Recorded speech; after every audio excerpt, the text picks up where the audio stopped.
guys. So I am just sharing this out to a few places so people can find us.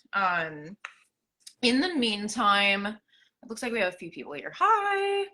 Okay, I am just going to, like I said, finish sharing this out, and then in the meantime, we can introduce ourselves. I'll have you introduce yourself first. Okay, and then while I just share this out really quick. Sure. I'm Julia. I am a grief coach, and I started Feather's Journey a couple of years ago. And I am excited to be here with you, Daisy. Yeah. Yeah, your volume's a little low. It's interesting. I'm wondering if you can either be closer. I want to check. So, hi, Cindy. Can you hear Julia? I just want to make sure that people can hear her good. All right, let me see. And that may just be my phone, honestly. Like, I don't know if that's like how it sounds everywhere. I just want to make sure, though.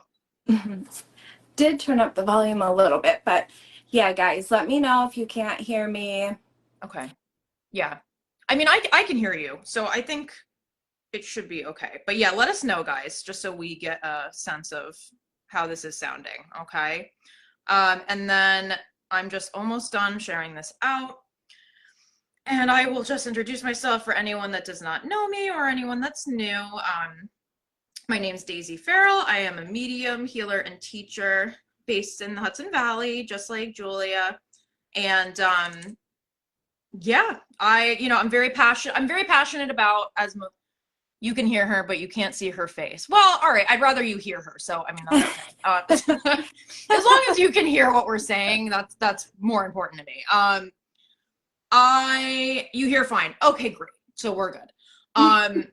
What I was going to say is that, I'm very passionate about educating the public on what is real mediumship, what is the deal, like cutting through all of this stuff that I feel like is thrown at us from social media, TV, all of that. And I know, Julie, like we share very similar beliefs around all of this stuff. It's one of the reasons that not only are we really good friends, but we just wanted to also, share, this discussion with all of you because we just felt like it was a beneficial thing to bring to you. So we're going to talk about grief and also just shifting the way things are done, in our own experience. We'd also love to hear your experience. We'll kind of prompt you on that. So I think one of the things that we can start by talking with is, kind of maybe what your experience was like, Julia, just in your own grief experience and what you felt like was missing. Yeah, so I lost my parents at a very young age as a teenager. And as we all know, being a teenager is a very vulnerable time. Yeah. And I felt like a lot of people expected me to grow up, to be an adult, and sort of to kind of get over it. Yeah. And, I feel like our culture really pushes this move on, this, move through these stages. Mm-hmm.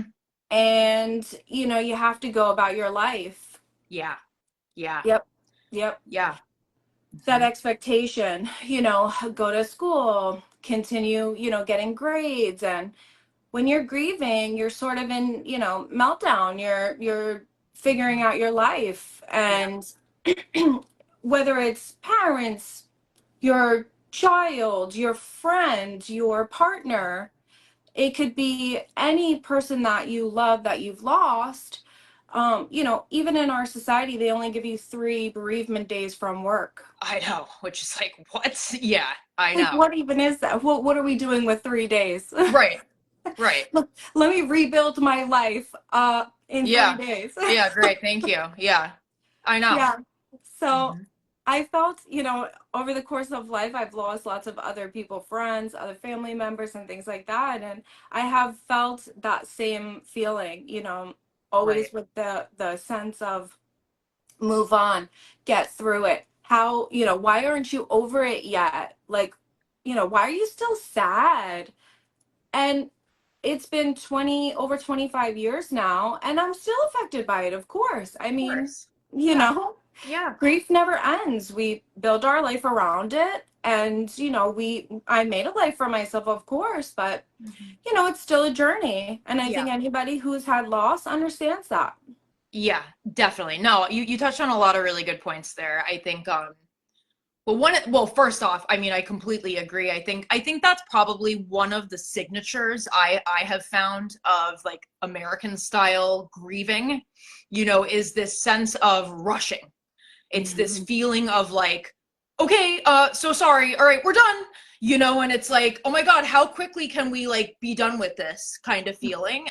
Yeah. And this feeling around that it has to be something that we hide, or Mhm. like that a lot of the more ugly parts of that process are not welcome, basically. Yes. They're meant to be hidden or like, well, no, we can't deal with that. Like, you got to do that somewhere else, because we're not okay with that. Right. And it makes me uncomfortable, that kind of thing, right? And Yeah. it's like, I don't know, it's like we need to like turn our heads away from the ugliness of that stuff. Mhm. The uncomfortableness about it. And I think another part of that too is, really, I mean, in a way, kind of this rejection of death, Mhm. in general, this rejection of the process of Mhm. death being a part of life. Mhm. I really don't think there is another culture that sterilizes it more, to be Mhm. honest. And another thing I was just gonna say that you talked on was the stages of grief. And so early on in my development as a medium, I actually read the book by Elizabeth Kubler-Ross, who developed those stages of grief. And I think, you may know this, but I think, a lot of people don't know this, but she actually created that system for people that were dying of a terminal illness. Mhm. It was not made for people that are grieving, Mhm. period. She Mhm. never says that. She never said that it Yep. was. Like, it's Yep. literally has nothing to do with what the other person. Yes. And it's actually a really good book, and I think touches on exactly what we're saying. She just brings up such a great point, and spent, really, I mean, a very long time researching this and putting herself right in the fields, seeing where we were lacking in the medical field in terms of dealing with terminal illness and death, and how to support our patients and families through that. And really, we don't. you Yeah. know there's a huge gap there, a disconnect. Mhm. So yeah. What else was I gonna say?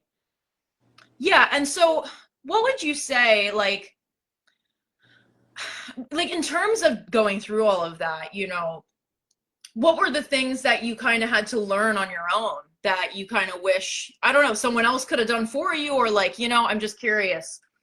Everything. Yeah. Right. Right. No, Yeah, that but would have been nice, right? being an adult, and I think one of the things that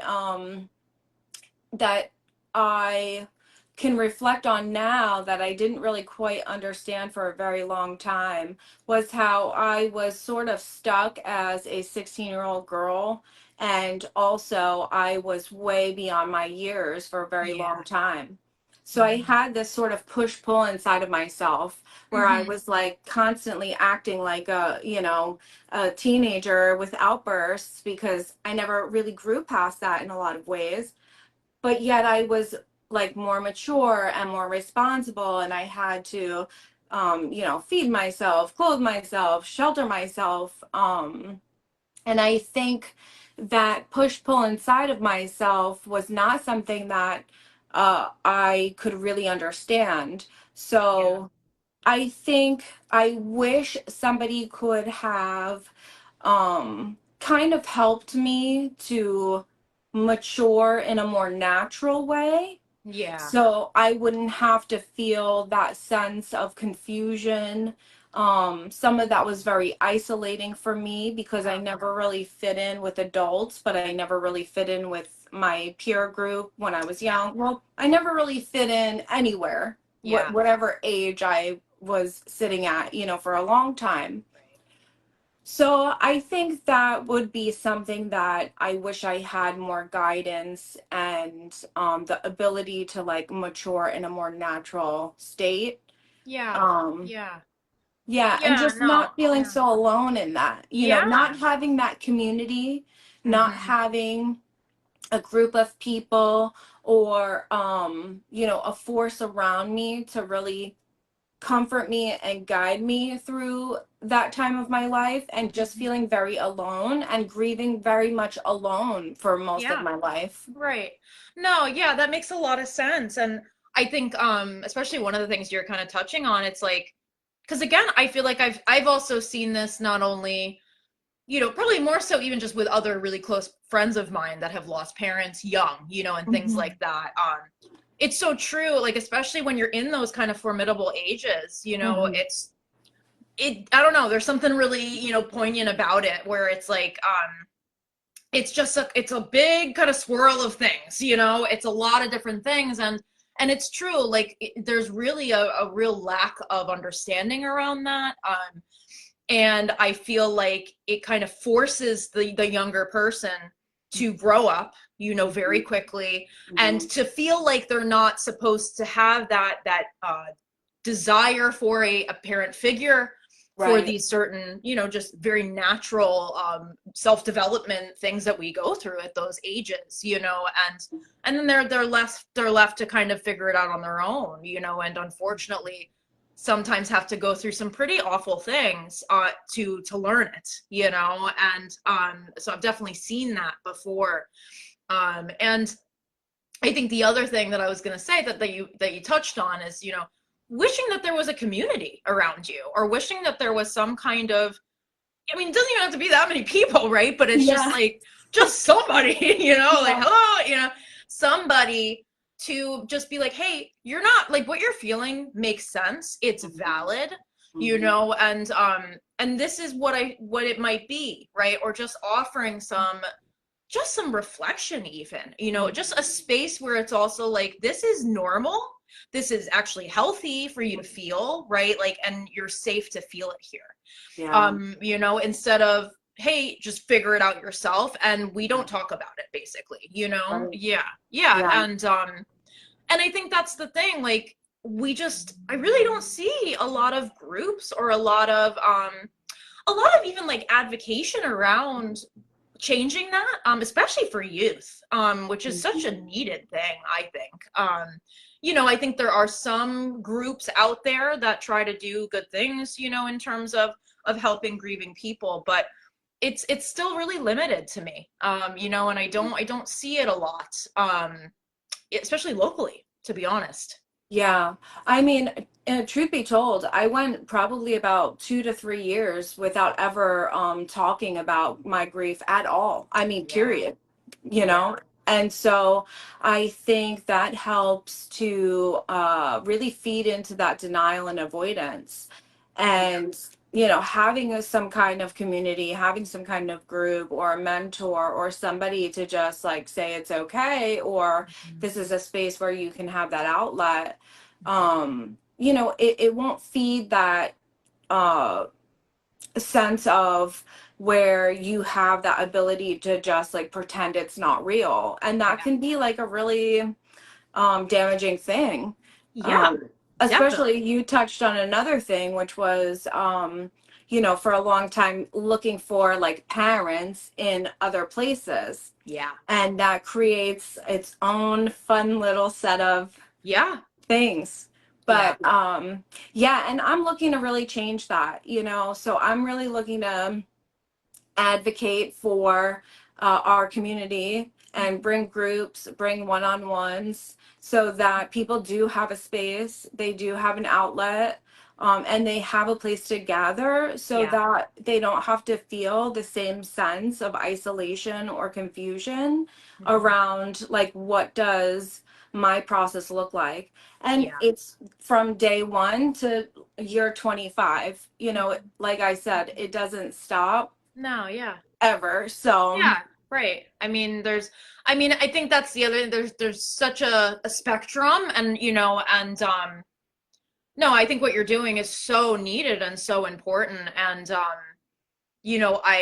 I keep touching also on, even just like for me, it's like, with like, it's like AA to me. mm, Different but similar, mhm, in the sense that, like, and I will say this like, 100 billion times. Hi, Sherry.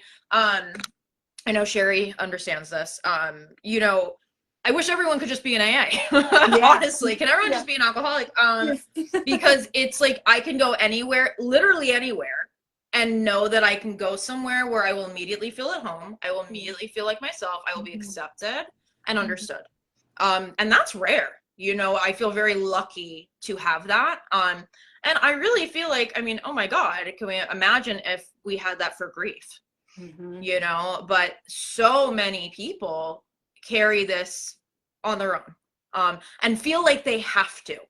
Yeah. I think that's the biggest thing. And and I think that's really where I think what you're doing, again, it's so important. And like that's also where I try to, even in my work too, it's like I try to expose people in a way, not in a bad way, but just to the fact that like, death doesn't have to be something that we hide away, and that we shy away from.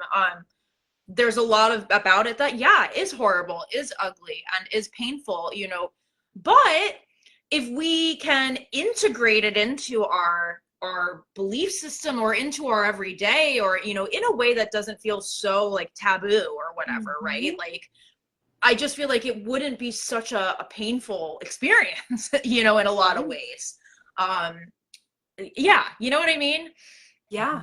Yeah, I do, because you're touching on a great subject, how working with you and being friends with you and spending a lot of time with you has really opened me up to the idea that I am connected, and it's not so scary, and I'm not so alone, and it's brought a new relationship between, how I feel about what it means when somebody passes. And having lost so many different people throughout my life, I have been able to heal in a new and different way. And, I've really been able to like come to such a great peaceful place within myself, being able to open up to this new like way of experiencing things. So Yeah, no, I love that. Yeah, no. Well, and I think that's the other thing.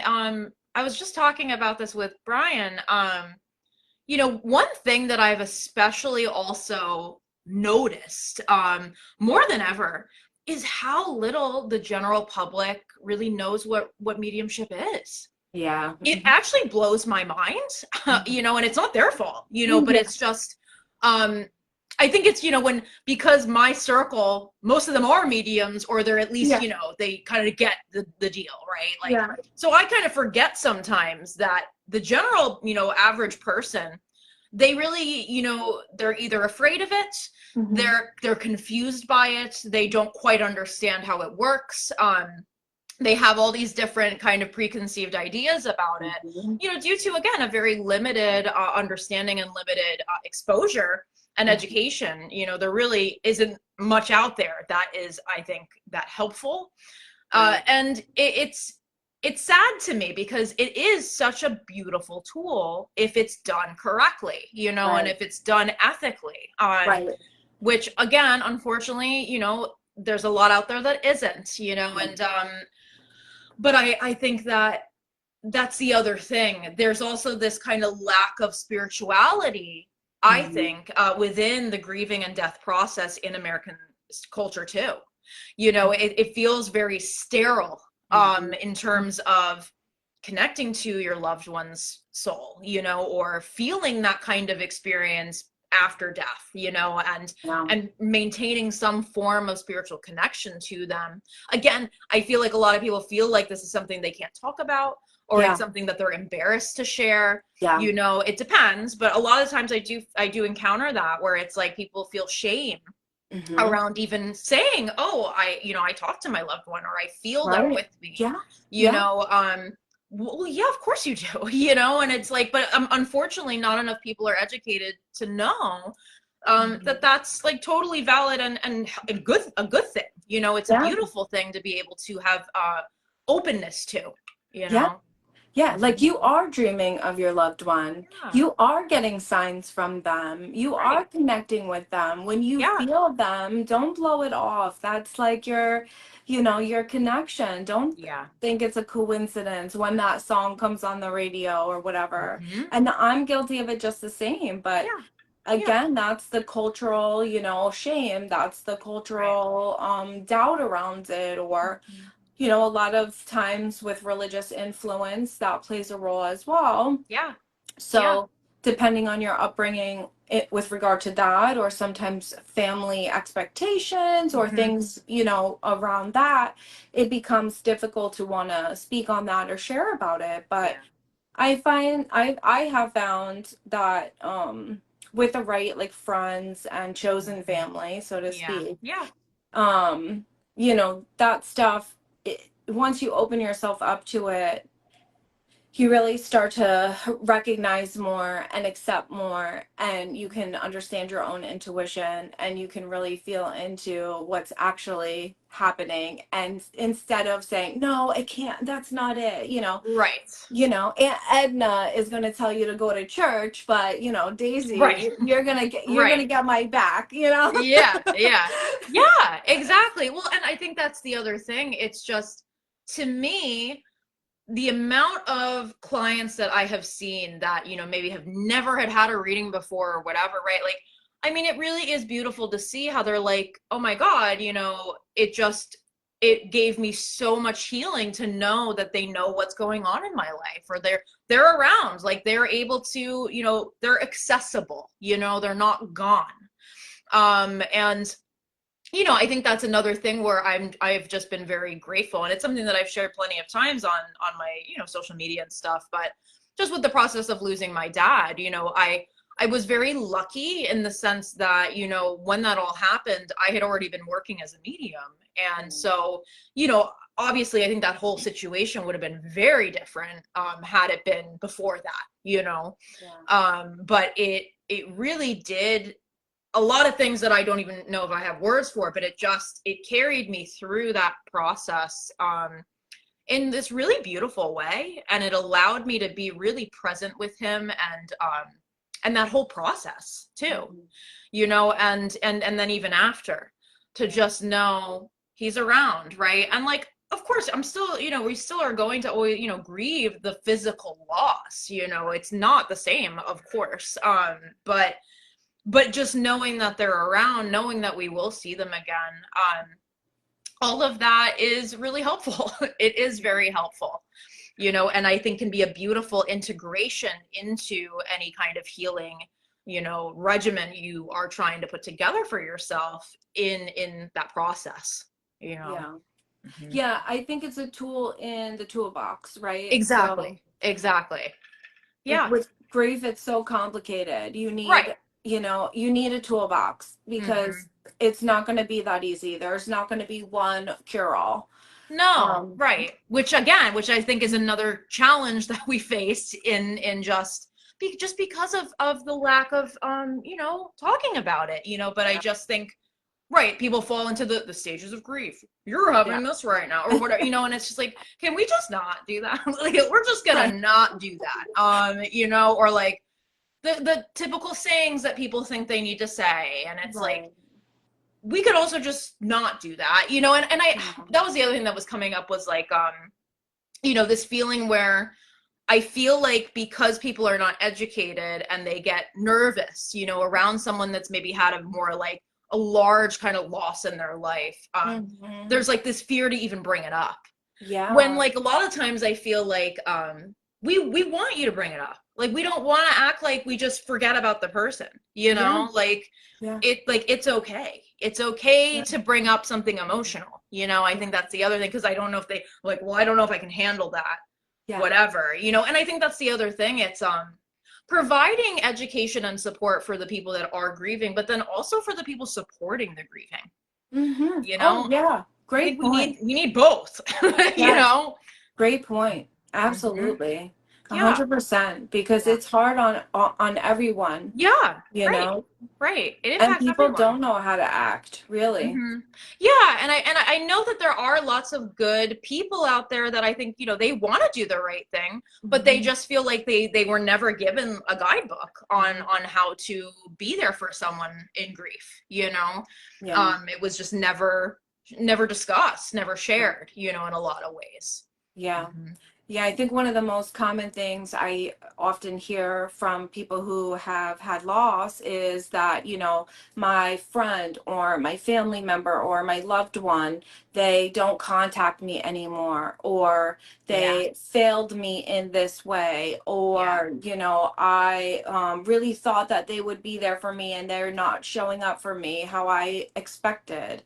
yeah, And truth be told, I think it doesn't save from the disappointment. It doesn't save from those lost relationships, but it's really, people don't know what to do yeah. with big loss, especially. Oh yeah, yeah. Yeah.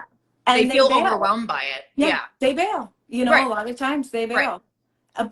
And for the person who has lost, and I'm here to tell you, Yeah, you know, yeah, as the person who is the one who's lost someone, or someone's, yeah. it doesn't feel very nice, Yeah. you know No, no. but Well, it's like adding loss to the loss. hmm It's just and it's emphasizing that level of isolation. yes. And I'm telling, like, I really do think it's, again, and I think it's just I'm grateful because of, I think, the work that I do, and also even just being in AA, honestly, I think is a big part of it too. But like you know, like little things like just sending a text, like Hmm. I'm thinking of you. Yeah, That's it. Literally, that's it. Like, but that's it. and the thing is even people that like will acknowledge your loved one's birthday or something Yeah. years later.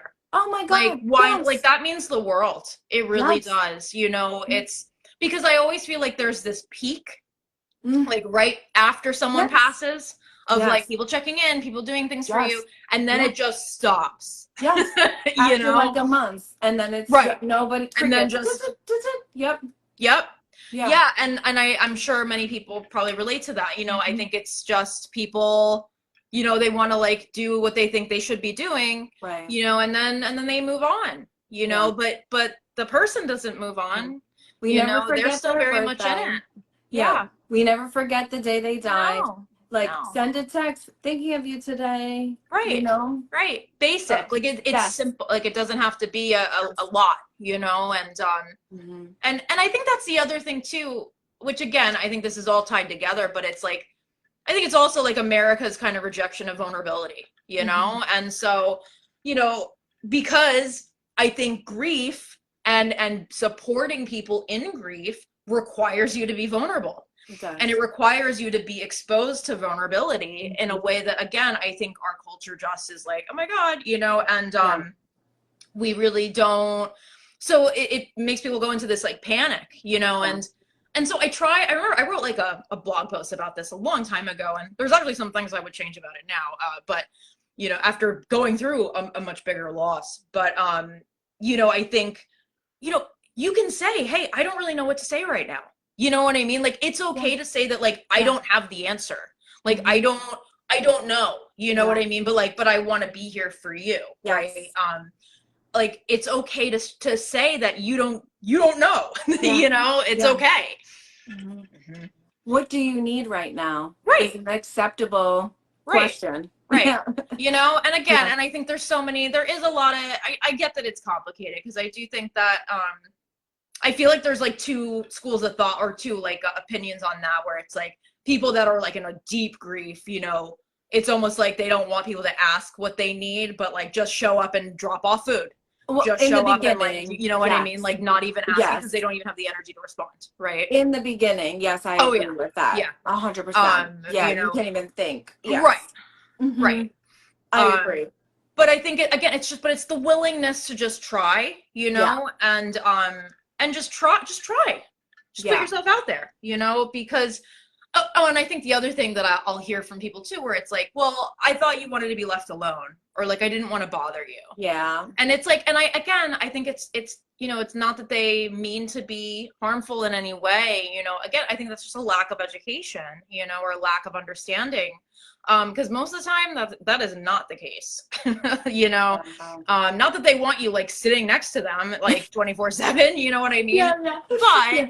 but they don't want to feel like no contact, Right. because that can be hurtful too, you know? Mhm. Yeah. Yeah. Yeah, it's definitely a balance. And I Yeah. think that when you're really, really in the thick of grief, you're pretty sensitive. Yeah. And I think everything is sort of sensitive, and you Hmm. can be Oh, triggered definitely. by Hmm. almost anything. Literally, yeah, right. Like Yeah. literally everything. Yeah. So Hmm. at that point, it's like if you do trigger somebody, it's just being, apologetic and just still Right. available. Understand they're not probably mad at you, really. They're No. just Yeah. angry and upset about their circumstance. Yeah. And just trying to stick with them, through that Yeah. upset time. Exactly. Exactly. And right, which perfect example just of where, like, again, just talking through this stuff, Yeah. right? Like, so helpful, And Yeah. so one of the reasons that we wanted to come on here too is just to talk about, we both have local events coming up around all of this that we wanted to just talk about. So Julia, do you want to just share a little bit about your event? Because I think it's so needed and important. Yeah, so doing a community grief group at River Valley Art Center in Wappingers Falls. Looking to launch that monthly, but September 11th Yeah. is the September group. And that's just where adults 18 plus come together. And it's going to be a group where we're doing a light meditation just to get grounded into the moment, so everybody feels safe. And then a little journaling to get the juices flowing to thinking about your loved one in a healthy way. And just opportunity to share about your loved one and connect with other people who have had loss. Your peers, people who, again, create that space where you can feel not alone in that loss. Yeah. So that's September 11th from 6 p.m. to 8 p.m. Tickets are available on Eventbrite, and I look forward to seeing whoever wants to join, to come Yeah. and Yeah. connect. No, I'm excited. I just, again, I mean, and that's something that and I know we've talked about too, where like even in my own loss of my dad, and then looking into local grief groups, there Yeah, aren't any.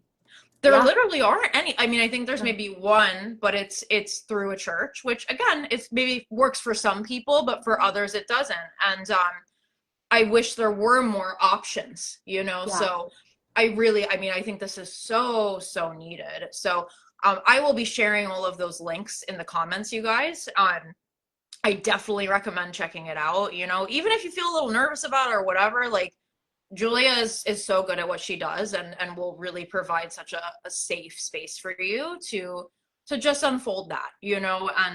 And it won't be traumatizing. No. It will be in a way that is supportive for you. Yeah. And Um, no pressure to share either, because if right, you want to right. come and you just want to connect with the community and stay in your, your private space of safety, Yeah, that is completely understandable yeah, too, because people don't always feel comfortable sharing about their loved one right away. totally. But the opportunity is there should, Yeah, you want to take that. So yeah, come, share, hang yeah, out, yeah. and see what it's all about. Yeah, I love that. Yeah, and then I have an event coming up on August 16th, so it's just about a week away. And Mhm. that's actually down the road. It's at Rising Earth Healing Arts, and which is where I actually see one-on-one clients, but they have this amazing back sunroom that is just really, really special. And it overlooks Wappinger Creek, and it will be during sunset. It's just a whole vibe. It's like really, really beautiful. And I'm keeping it really small. And so the whole workshop is going to be around teaching other people, how to connect to their own loved one. Because again, I just don't feel like that's something that's ever offered. Yeah. It's pretty rare that it's offered. And I think a lot of times people that are mediums or people that are in this industry, they're like, you must come to me to speak to your uncle, you know, and it's like, you actually don't, you know, I mean, like, you know, yes, like mediumship can provide it can be a very helpful and life-changing tool, you know, but at the end of the day, no one is more connected to your loved ones than you, right? And I think it can be so incredibly healing and beautiful to go on that journey of developing this new relationship with your loved one in spirit. And it is available to all of us, all of us. It is not an exclusive thing to someone with a gift. You know, we all are born with intuition. And so we can all sense our loved ones in our own way. So I will be kind of guiding us through kind of, you know, debunking different myths that I think are out there. I will answer your questions and kind of help you through any struggles that you may be having around, you know, feeling like you're connecting to them. And we're going to do a really, really cool and intentional ritual that you'll be able to take home with you. And I'm really excited for that. So again, the links to both of those events will be in the comments. And also, I will also link Julia's socials and all of that. So definitely give her a follow. She's really, really special. And thank you guys for hanging out with us. And again, I would love to, you know, if you have any thoughts, any comments, you know, if you can relate to anything we were talking about today, you know, share it in the comments. We'd love to hear. I think we will do this again because I mean, me and Julia can talk for about 8 hours. So like we'll probably be back very soon.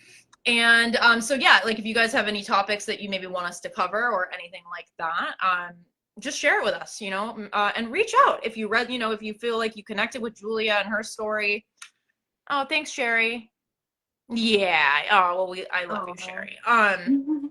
And yeah, I mean, reach out. I mean, we're both very open and always here. You know, I'm always open to talk to somebody, you know, with questions, and I know Julia is too. So yeah. have a wonderful Friday night, you guys. Have a good night. Thank you for joining us. All right, bye. Bye.